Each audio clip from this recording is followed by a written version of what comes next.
Okay, get back to work. This is an example of bad communication in a workplace. Hello, my name is Doug Reinecke, and I want to talk to you today on instructional communication in a workplace. I hope this video today will give you some insight in the best ways of getting directions across to a workforce.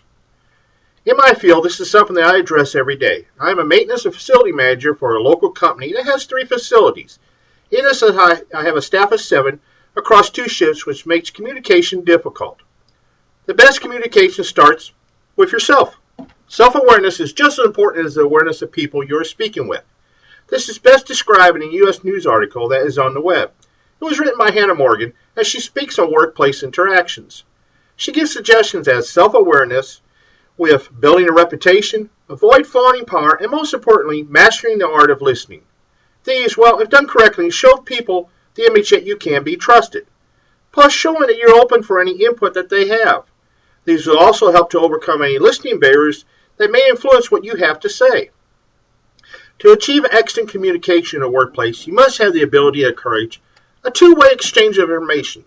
This can be done if the communicator understands getting their own point across is as much as understanding someone else's perspective. So when communicating, listen more than you talk and always ask open-ended questions. This will allow more information to be given, and then listen to the answers. If you spend more time talking, you ignore the most important thing, which is listening. In giving instructions to your team, you must be clear on what you're saying. Speak on important matters, set goals, and what needs to be done. This can create steps in a procedure that allows others to easily achieve what is required. And when reaching the end of these instructions, repeat the key instructions. This will help set it into the memory of the team. And most importantly, ask if they understand. These instructions must be followed up until the job is completed. And keep an open line of communication, and follow-ups show you're committed to the outcome of the job. Now, when you're speaking, body language is as important as what you are saying. And you make eye contact with them. Occasionally nodding your head with the other person is speaking will show that you are listening. You do not want to have your arms crossed, but keep them relaxed. Crossed arms can be intimidating to the other person. Plus, controlling nervous tics, tapping your fingers, biting your nails. The position of a chair can be intimidating. If the chair the employee sits is in front of the manager's desk, then it says you're the boss. But if the chair's next to the desk, shows you're open for conversation. I found this to be true. I have a chair here in the office that places an employee to the side of me. I can turn to him and show that I am interested in the conversation and open to any input. If you're speaking to the whole team, though, then arrange things to find everything in a circle.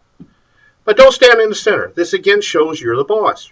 Remember, never present yourself as a boss who's towering over your team. Response from the other person is also important. Don't be afraid of others who voice concerns. You must be patient. Remain focused on what they're trying to communicate. This will show you are indeed open to assist their issues. And if you're confused on what they're saying, then repeat it back to them and ask if it's correct. This will sometimes inspire them and get more in depth of what they are saying, which makes it easier for you to understand.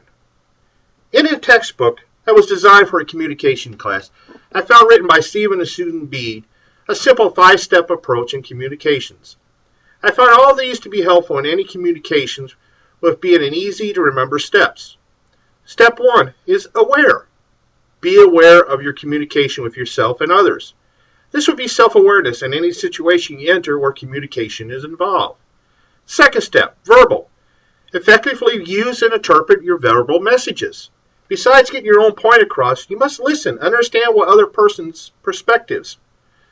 The next step, nonverbal. Effectively use and interpret nonverbal messages. Body language is just as important as verbal messages. This tells the other person you are interested in their comments. The fourth, listen and respond. Listen to what others have to say and respond in the correct manner as you want them to do to you. And then the last step, adapt. Appropriately adapt messages to others. This is how you respond to someone to achieve your communication goals.